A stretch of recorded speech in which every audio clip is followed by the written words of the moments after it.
आपने खुद कह दिया कि मैं नए टैलेंट को मैं इनकरेज करता हूँ and I think Bhavik is not a new talent, he is been here quite around, but अच्छी चीज़ का साथ देना मेरे ख्याल से फ़र्ज़ बनता है.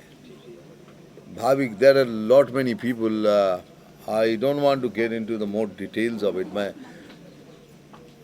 मैं बिजनेस के बारे में नहीं कहूँगा, लेकिन इतना ज़रूर कहूँगा कि बिजनेस भी हो लेकिन उसमें सच्चाई ज़्यादा. भाविक में वो है, भाविक में सच्चाई है. बिजनेस तो करना ही है क्योंकि हमने सीखा है, तो इसको बिजनेस की तरह ही हम he has given his life, lot many years of his youth he has given it to this subject, and there is nothing wrong if he does a good thing about it. But लेकिन उसमें सच्चाई होना बहुत ज़रूरी है.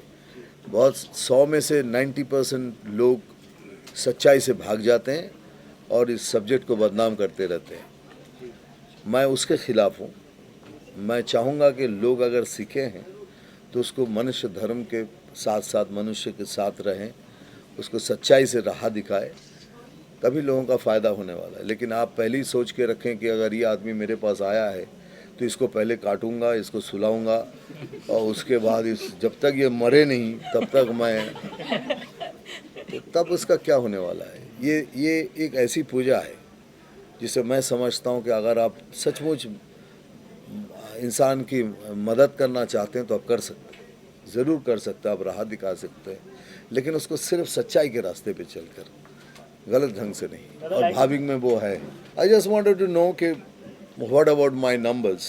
I'm a number 16 born, number 7. 7 has, it's a occult number, one of the most powerful number in the zodiac. But it has also minus points, and I wanted to know what are those minus points he predicts, and he exactly predicted the minus side of 16, not knowing me that it is Mithun Chakravarti's number.